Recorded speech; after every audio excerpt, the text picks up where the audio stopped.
told 𝐂𝐸𝐸 Foster his story was finished before it had even begun. As a teenager, Foster had the kind of talent you only see once in a generation, but by his early 20s, he was locked up serving time for aggravated assault. Sitting in a cell, he says he didn't just think boxing was over, he thought his life was too. But inspired by a Terence Crawford fight he watched while behind bars, Foster was released after 4 months and wanted to turn his life around inside the fight game, where the hardest punches don't always come from inside the ropes, but outside them too. Foster got out, he rebuilt, slowly, quietly. He fought in empty halls and he fought on small shows. But fight by fight, he proved what resilience really looks like. Today, 𝐂𝐸𝐸 Foster is a world champion, a man who stared into the void and fought his way back into the light. On October 25th, the stakes get even higher for him. He meets Steven Fulton, a slick, high IQ fighter with one of the best jabs in the sport of boxing. This is a man hungry to reclaim his own place at the top. Fulton told Swerve Combat and other media that this win isn't just about pride for him, this is about cementing his Hall of Fame credentials as a multi-weight world champion. What are the benefits for you going up another weight class? I will be more fuller, my body weight, my punching power, my combinations, my endurance. I'll be a lot more. I will be a lot more experienced in those fields, and carry on more of my comfortable weight. I'll be more comfortable, a lot closer to the weight where I can rehydrate to and things like that. I'll be more closer. But like you said, like, Terence Crawford did it, so like the ones that feel like it's a big step, nothing is a big step, especially when you're trying to be great. My first fight at this weight class is a world champion.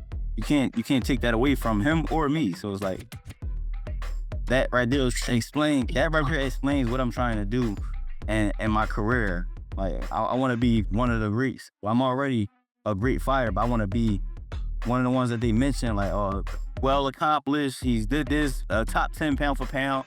I like those things. I love those accolades as well, you know, but first and foremost, I had to do this for me. So this is like a gift to myself by challenging myself once again. This is a clash of styles. You've got Foster's rhythm, patience and counter-punching against Fulton's volume, his combinations and his ability to dictate the pace.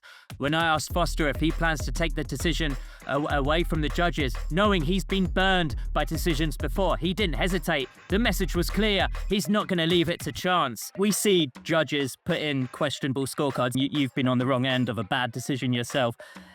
How confident are you in boxing's judges right now? You know, Shakur Stevenson supported you on, when you had that, bad decision go against you last year. Have you had to adjust your style or anything to kind of get the attention of the judges for what you do so well in the ring? I really don't think about the judges too much. I mean, if I go into fights thinking about the judges gonna take it from me, then I probably ain't gonna fight to my full ability. But I will say this, the first fight with 𝐂𝐸𝐸, it definitely taught me something, like I keep saying, just not to be complacent, always finish strong, stuff like that. So that's what I plan on doing for the rest of my career, not letting nobody make it, not trying to let it go to unanimous decision, just, work and keep it consistent throughout the fight type, you know what I mean? For Foster, this isn't just another fight. This is proof that survival can turn into success and success into legacy.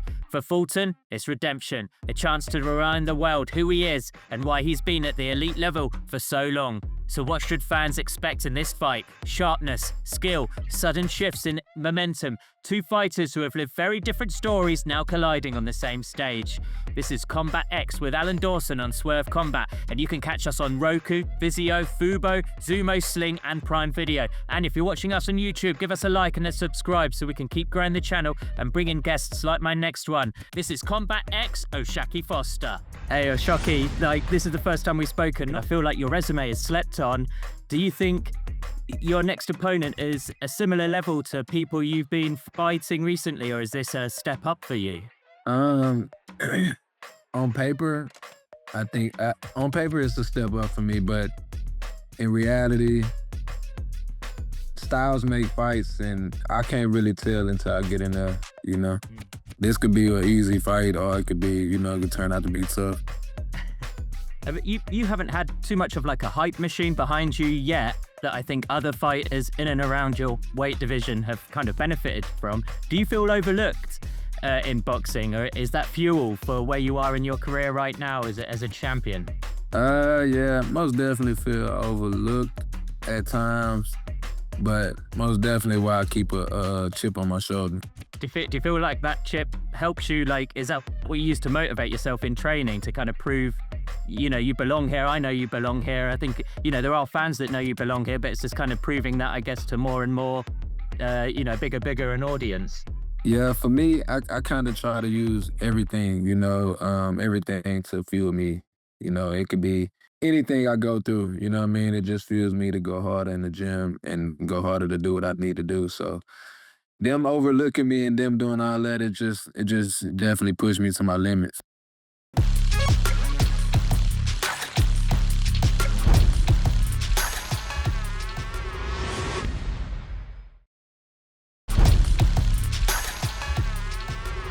Could you talk to me about the grind? Because you've taken on tough fights on the road and outside your comfort zone, but yet you keep winning. How has that shaped your style and resilience in and outside of the ring? I guess it's just in me. I was just blessed with being able to fight several different styles. Talking about myself, being able to fight southpaw orthodox and being able to do different things in the ring. And I feel like the icing on the cake was everything I've been through, just being an underdog my whole life and all that. So it gave me the mentality of, I can't be stopped, you know what I mean? So that's why any challenge that, it presents itself, I kind of go head on. Is there you're talking about styles, is there anyone from boxing history who's most had an influence in how you approach your own style and developing your own style in the ring? Yeah, for sure. It's several guys. That's why I feel like I have several styles that I can present. Floyd Mayweather, Pernell Whitaker, Sugar Ray Leonard, even Hagler, Chavez, Pacquiao. I even liked Hector Camacho. Just taking something from everybody, taking a little something from everybody, and just creating my own style with it. There's such the spectrum of boxing there. We've got the defensive masters, and the combination punchers and the people who are aggressive. And then with Hector, you've got, the charisma and the showman. Yeah, for sure. I love that. Yeah. What's the hardest thing you've had to fight through outside of the ring? I know there was a period in 2017 where you were away from boxing. Was that a moment, you were 10-2 at the time. Was that a moment when, did you have fears that your boxing career might be over? I mean, I had a career that everything was almost over. You know what I mean? Just me being in the free world was almost over. So yeah, I wasn't even boxing before I went into jail. So it just, that's basically, yeah.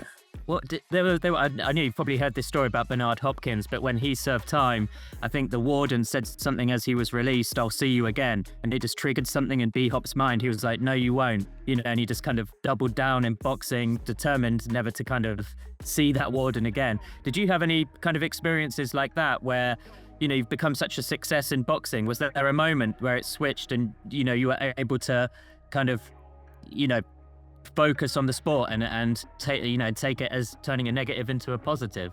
Yeah, for sure. That's the first time I'm hearing that about B-Hop. That's what's up. He proved him wrong.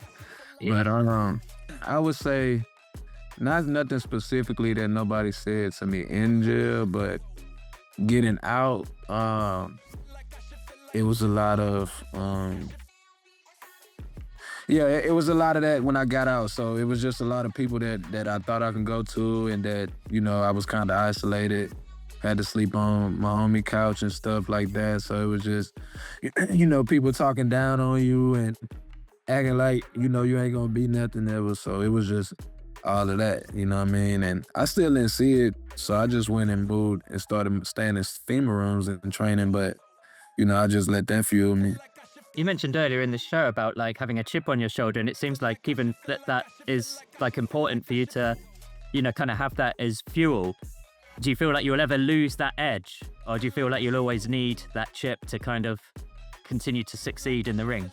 Nah, I think I always had that chip. I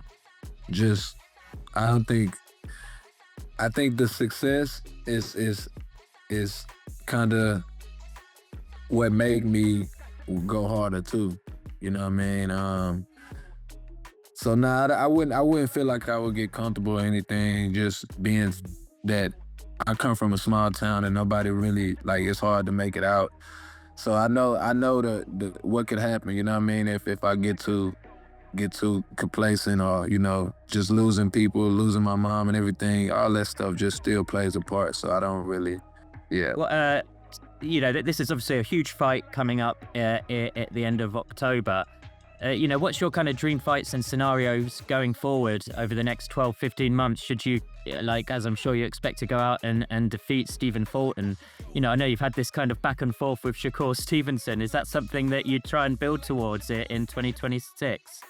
Yeah, for sure. Shakur Stevenson, Lamont Roach, maybe Tank, maybe, you know what I mean? Just whatever the biggest fights that I can make. But it starts here, you know what I mean? It starts here. I got to handle my business October 25th, and I feel like that'll open the doors for what I need, what I want. What I love about what you just said there is, like, all those names.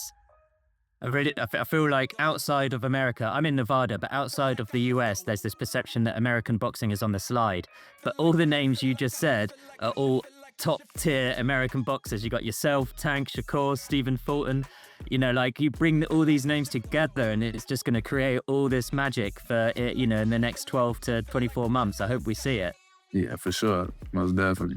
Shaki, I really wish you all the best at the end of next month. I'm going to come down to Vegas to see it, so I look forward to seeing you on Fight Week. Thanks for your time, champ. Hey, thank you, bro.